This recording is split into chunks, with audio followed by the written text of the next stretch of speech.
అందరికీ నమస్తే అండి.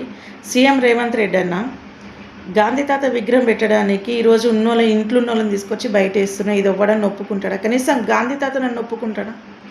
ఆయన ఆత్మ కూడా శాంతించదు నువ్వు చేసే పని. ఆయన అసలు యాక్సెప్ట్ చేయడు. ఇట్లా అండి ఇంట్లో ముసలోళ్ళు ఉన్నారు, చిన్నపిల్లలు ఉన్నారు, వికలాంగులు ఉన్నారు. అపాయింట్మెంట్లో ఎంతోమంది కష్టపడి సంపాదించుకురు అన్నది. వాళ్ళని తీసుకొచ్చి నువ్వు నడి రోడ్డు మీద వేస్తా అంటే ఎవరు ఒప్పుకుంటారన్నా? ఈరోజు నీకు ఇల్లు ఉంది, అదే నీ ఇంటికాడికి వస్తే ఊరుకుంటావా? ఒక్కొక్కరు పిల్లలు అయితే కానిస్టేబుల్కి ప్రిపేర్ అయ్యి ఉన్నారు. ఎప్పుడు వస్తుంది ఆ నోటిఫికేషన్, ఎప్పుడు వస్తుంది అని వెయిట్ చేసిన ఉద్యోగాలలో సాయం చేయను. గవర్నమెంట్ కాలేజీలల్లో పిల్లలకు మెయింటెనెన్స్ లేదు, స్కూళ్ళల్లో మెయింటెనెన్స్ లేదు, వాళ్ళకి జీతాలు సరిగ్గా ఇప్పటివరకు ఇవ్వలేదు, పింఛన్లు ఇస్తాను అది ఇవ్వలేదు. అట్లాంటివి ఇవ్వచ్చు కదన్నా. రోడ్లు చక్కగా లేవు, నీళ్లు రావట్లేదు, కరెంటు సరిగ్గా లేదు, ఇవి చేయొచ్చు కదా. షాద్ ఏంది పెళ్ళిళ్ళకు కన్యాల లక్ష్మి ఇస్తా అది ఇస్తాను, అది ఇప్పటివరకు ఇవ్వట్లేదు. ఎందుకన్నా గాంధీ తాత విగ్రహం పెట్టమని మీ కళలో వచ్చి చెప్పిండా? అప్పుడు మిమ్మల్ని అడిగిండా?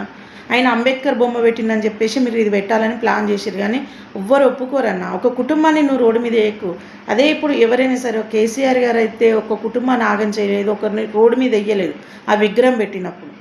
కానీ ఈరోజు మీరు గాంధీ తాత విగ్రహం పెట్టడానికి అందరినీ బయటికి వెళ్ళగొట్టడం కరెక్ట్ కాదు కదా. ముసలోళ్ళకి పింఛన్ ఇస్తాను అది లేదు. రైతులకు ఇప్పటి వరకు యూరియా దొరకక ఇబ్బంది పడుతున్నారు. రైతు బంధు కరెక్ట్ వేయట్లేదు, అవి చెయ్యొచ్చు కదా. అవతలోడు తొడగోసుకున్నాడని నేను మెడ కోసుకున్నా అంటే కాదు కదన్నా. తొడగోసుకున్నాడు బతాడు, మెడ కోసుకున్నాడు బతాడా? బతకడు. బతికేటోళ్ళని బతకనియకుంటే ఎందుకన్నా హైడ్రా అని చెప్పేసి అట్లా కొంతమంది కొంపలు కూల్చినాం. ఏం ఉపయోగం ఉందని అడుగుతున్నా నేను. 1% కూడా లేదు. గవర్నమెంట్ జాబులు ఇవ్వు, జీతాలు ఇచ్చేటోళ్ళకి జీతాలు ఇవ్వు. ఇప్పుడు హాస్పిటల్లకు ఏమైనా మెయింటెనెన్స్ ఉందా? ఎట్లున్నాయి చూసినావా? మెడిసిన్ కూడా కరెక్ట్ రాక ఎంతోమంది చనిపోతున్నారు. అట్లాంటివి చేయొచ్చు కదా.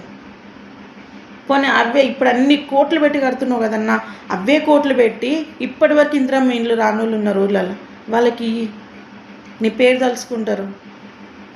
అవే కోట్లు పెట్టి ఇందిరమ్మ ఇండ్లు అని చెప్పేసి మళ్ళీ ఇంకొకటి సెకండ్గా నువ్వు చెయ్యి.